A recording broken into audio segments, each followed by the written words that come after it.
The Centurion Mk.3 and M48A1 are both tanks used in the 1950s to counter the Soviet tank designs. Let's see how they compare in War Thunder through armor, firepower, and mobility. Starting with the armory M48, the gun shield is actually quite strong against the 100mm gun of the T-54. Like other parts of the gun shield, the M48 can be penetrated, dealing some damage to the crew. On the turret face next to the gun shield, though, a shot from the 100mm gun APHE will kill this vehicle in one shot. Another vulnerable area on the M48 is the turret ring. It's quite thin, and once again, a one-shot. The upper glacis on the M48 is quite resistant to the 100mm gun. This hatch here does have a chance of getting penetrated. If so, it's another one-shot. Finally, lower glacis is also very vulnerable to the 100mm gun. It's not looking that great for the M48 against the 100mm on the T-54. Let's go look at the Centurion Mk.3. The turret roof from the Centurion Mk.3 is actually vulnerable to the 100mm gun. Any penetrating shot will kill this vehicle. The gun shield does have some particularly strong areas, however the area of protection is smaller than that of the M48.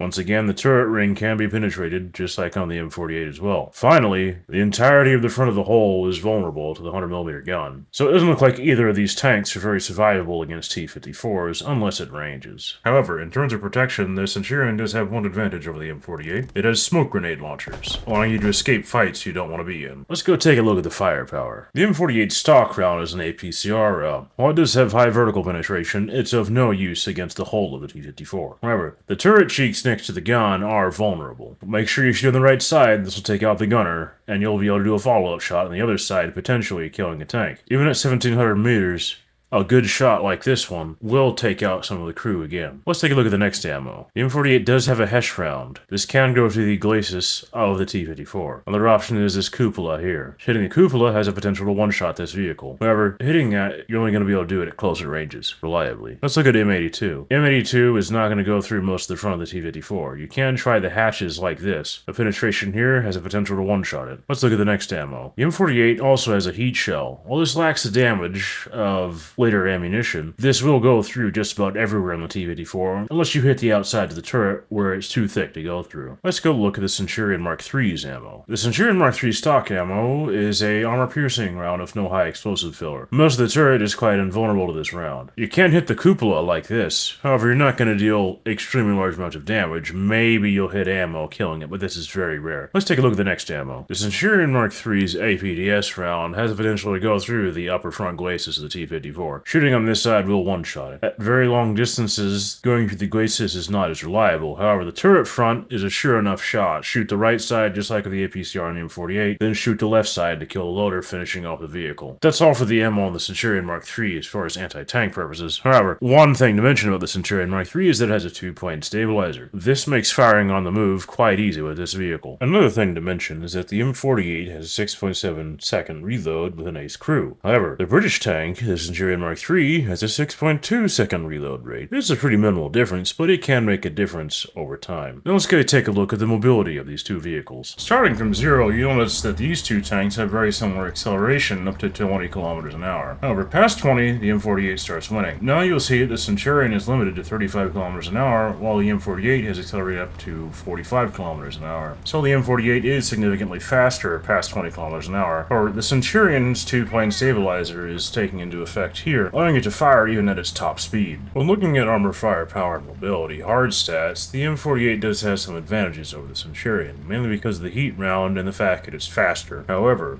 the Centurion's able to make up for that by having smoke grenades and a 2-point stabilizer. So I'd give the Centurion a bit of an advantage over the M48, especially being it doesn't have to deal with APCR stock. If you want to see a comparison between the M1 Abrams and Leopard 2A4, check out this video here.